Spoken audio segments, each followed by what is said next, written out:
I'm Varun from Hyderabad. I'm a fourth year product design student from the National Institute of Design in Impaired.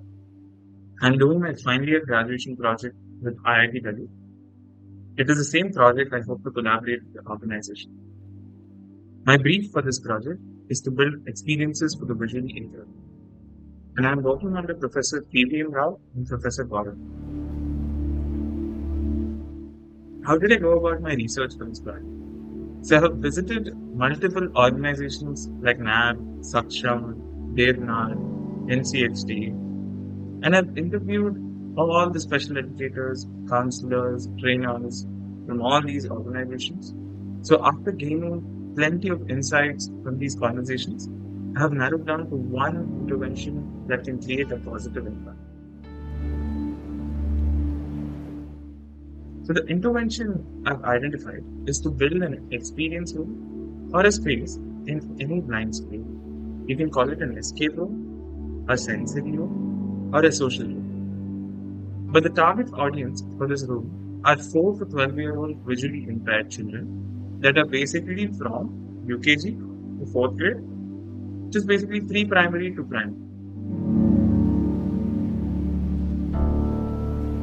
So you may ask, what are the kind of experiences which will be embedded into this room? So I have identified some experiences which VI children in the urban sector miss out at home and also at school. So for example, let's imagine a visually impaired child transition from a dependent space like a blind school to an independent space like IIT to pursue his or her higher education. So when the shift happens, they start realizing some skills they have not developed. So very recently, when we were having a chat with the VI students at IIT Delhi, they mentioned a very basic problem of being unable to identify the clothes they're wearing. They cannot identify the colors also. This is because at home, their siblings or parents or caretakers used to help them with their daily activities, which is the reason for the lack of these skills. This is just one of the examples. But what I want to do is play around with these experiences and embed them in the space in a way they see it as a challenge and then engage and interact with it. The VI are always surrounded by safe spaces, so they don't enjoy themselves. That's how their upbringing happens. This space won't be another safe space for them. It will have exciting challenges to engage, but of course, with all the safety aspects taken into consideration. It is a barrier-free space where they don't need to fear about hurting themselves or causing any harm. The VI are always with someone, especially children, be it their home, school, public space. There's no alone time they get where they can explore their senses on their own.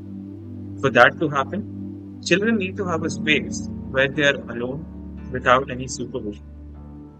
This experience room will have no supervision whatsoever. They can be in their truest form without any fear of judgment and explore with all the sensory information available. What else can the space offer to children as a whole? Number one, a space for socializing to build better relationships, easier to make new friends.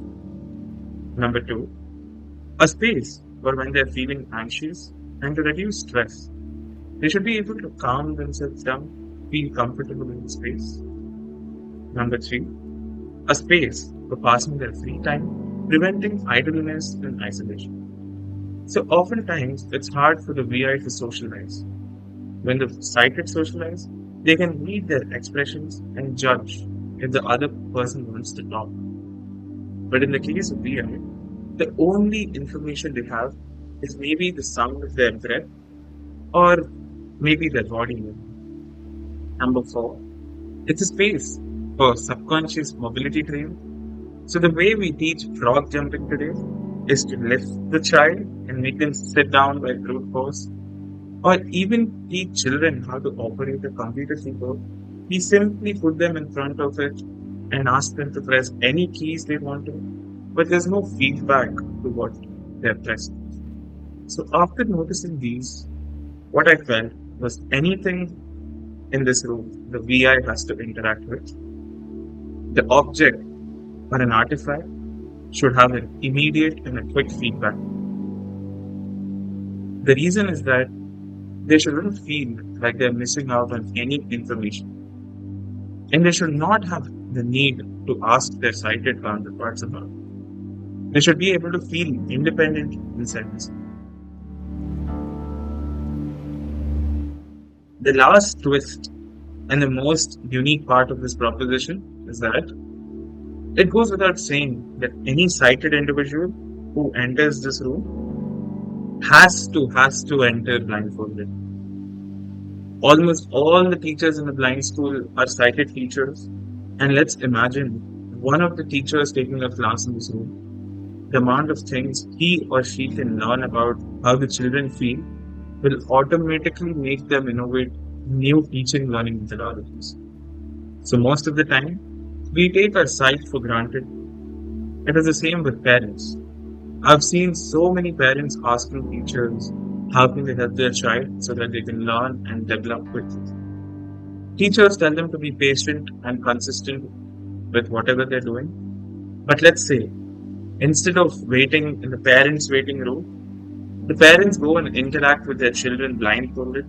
They will realize so many things they can do differently for their child. This room is acting as a medium for parents and teachers to provide better for their children.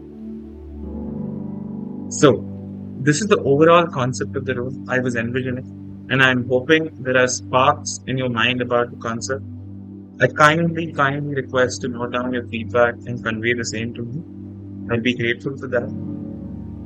I hope this concept is something of your interest and would like to take it forward and help me build this into a reality for the children, parents, and teachers. Thank you and have a great day.